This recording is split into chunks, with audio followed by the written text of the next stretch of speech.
سر پچھلی نشست میں نے آپ کے سامنے انسانوں کے حوالے سے ایک خصوصیت رکھی تھی جس کے بارے میں اللہ تعالیٰ اپنی کتاب میں ہمیں بتاتے ہیں کہ وہ اس خصوصیت کے حامل لوگوں سے محبت فرماتے ہیں۔ آج میں اس کے برعکس آپ کے سامنے انسانوں کا ایک نقص یا خامی رکھنا چاہتا ہوں جس کے بارے میں اللہ تعالیٰ ہمیں بتاتے ہیں کہ وہ اس خامی کے حامل لوگوں سے ان لوگوں کو پسند نہیں کرتے، ان سے محبت نہیں کرتے۔ اللہ تعالیٰ اپنی کتاب میں ہمیں بتاتے ہیں کہ وہ مسرفین کو پسند نہیں کرتے، بیجا اڑانے والے لوگوں کو، فضول خرچ لوگوں کو، ویسٹفل کہہ لیجئے۔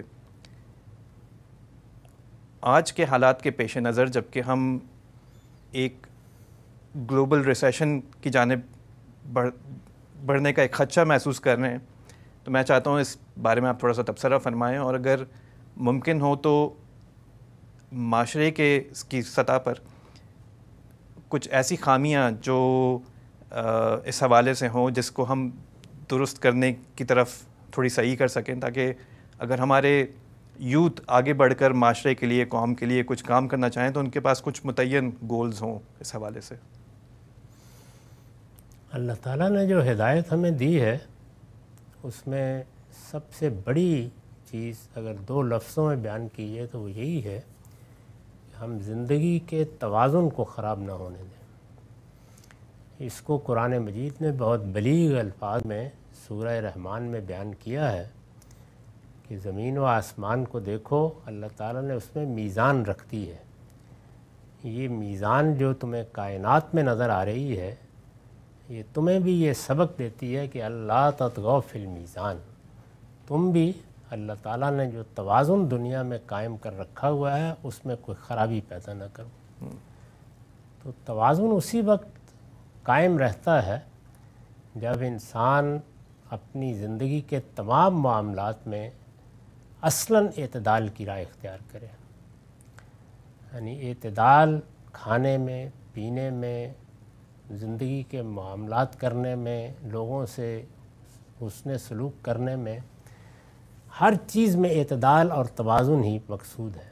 اعتدال اور توازن اگر مجروح ہو جائے تو معاملات تک میں بعض اوقات بڑی خرابیاں پیدا ہو جاتی ہیں۔ خرچ اخراجات یا معیشت کی جد و جہد یہ ظاہر ہے انسانی زندگی کا سب سے بڑا مسئلہ ہے۔ جب انسان دنیا میں شعور کی آنکھ کھولتا ہے تو آخرت کے حوالے سے سب سے بڑا مسئلہ ہے صراط مستقیم کہاں ہے، اور دنیا کے حوالے سے سب سے بڑا مسئلہ یہ ہے کہ کھانا کیا ہے، پینا کیا ہے، زندگی کے مسائل کو کیسے دیکھنا ہے۔ قوموں کے لیے بھی سب سے بڑا مسئلہ معیشت، افراد کے لیے بھی سب سے بڑا مسئلہ یہی ہے۔ تو اس کا ایک حل تو وہ تھا جو ہمارے ہاں صوفیانہ مذاہب نے نکالا ہے کہ ویسے ہی آدمی اس اصول کو اختیار کر لے کہ ترک لذات اور ترک دنیا پر زندگی بسر کرنی ہے، دنیا کی زینتوں کو شیطان کا جال قرار دے کے آدمی بھاگ نکلے۔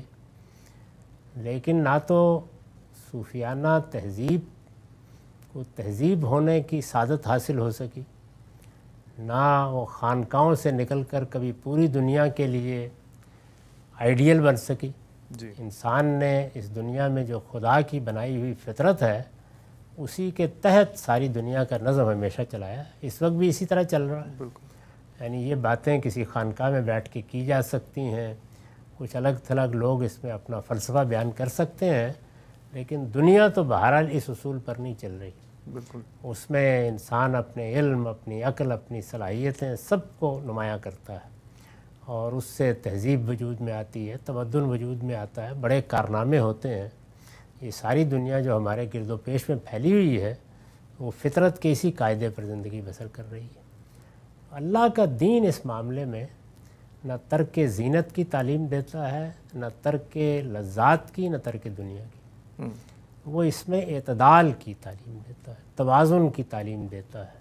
تو اسی وجہ سے ہمارے ہاں کھانے پینے خرچ کرنے میں بھی یہ بتایا گیا ہے کہ اللہ تعالیٰ مسرفین کو اور مبذرین کو پسند نہیں کرتا، یعنی صحیح جگہ پر حدود سے تجاوز کر کے خرچ کرنا یہ اسراف ہے، اور غلط جگہوں پر خرچ کرنا یہ تبذیر ہے۔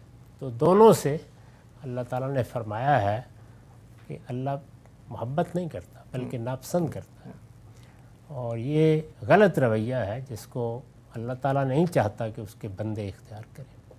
تو دنیا میں اگر آپ دیکھیں تو معاش کی جد و جہد ہے، تہذیب کا نشو و نما ہے، تمدن کا عروج ہے، قوموں کی زندگی ہے، سب جگہ یہی دو چیزیں ہیں جو قوموں کے لیے، افراد کے لیے خرابی اور زوال کا باعث بنتی ہیں۔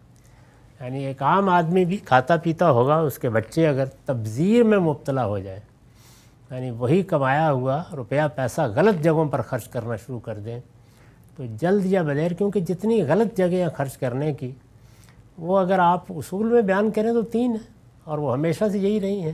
یعنی عورت ہے، نشہ ہے، جوا ہے۔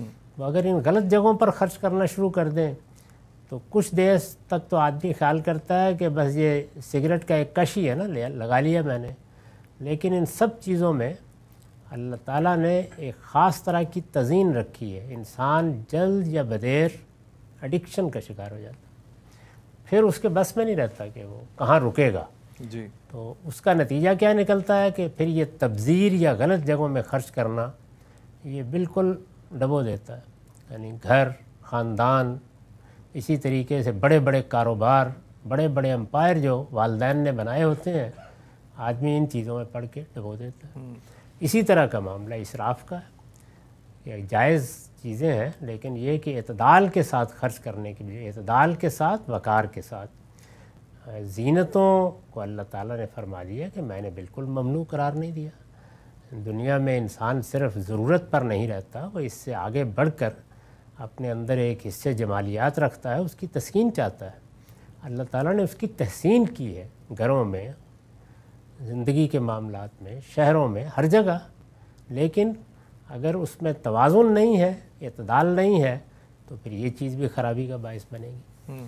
تو آپ اسی اصول کے اوپر ایک فرد کی زندگی کو دیکھیں، اسی اصول پر قوموں کی زندگی کو دیکھیں۔ قوموں کے بارے میں بھی جو صحیح اصول بتایا وہ یہ ہے کہ انہیں جو اخراجات کرنے ہوتے ہیں، ظاہر ہے کہ بڑی بڑی عمارتیں بھی بنتی ہیں، بہت شاندار محلات بھی وجود میں آتے رہے، سیدنا سلیمان کے محل کا خود قرآن نے ذکر کیا ہے۔ تو یہ سب چیزیں ہوتی ہیں، انسانی تمدن میں اس کا ظہور ہوتا ہے، انسان کا ادب، آرٹ، وہ بھی نشو و نما پاتا ہے، بڑے بڑے میوزیم بنتے ہیں، سڑکیں بنتی ہیں، اور اس طرح کی چیزیں بنتی ہیں۔ تو یہ سب چیزیں اپنی جگہ ایک مقام رکھتی ہیں، لیکن ان میں جو دولت کا ظہور ہے یا اس میں زینت کا ظہور ہے، اس میں وہ توازن قائم رہنا چاہیے جو قوم کی دولت کو حاصل ہے۔ یعنی اگر تو آپ اس جگہ پر پہنچ گئے ہیں کہ جہاں سب لوگوں کو اچھی روٹی بھی مل رہی ہے، لوگ خوشحال ہیں، ان کو اچھا ماحول بھی میسر ہے، باقی ضروریات بھی ہیں، تو پھر آپ بنا لیجیے جتنے برج خلیفہ بنانا چاہتے ہیں۔ جی، لیکن اگر معلوم ہو کہ دائیں اور بائیں لوگ بھوکوں مر رہے ہیں، تو پھر یہ عمارتیں یہ ایک زحمت بن جاتی ہیں۔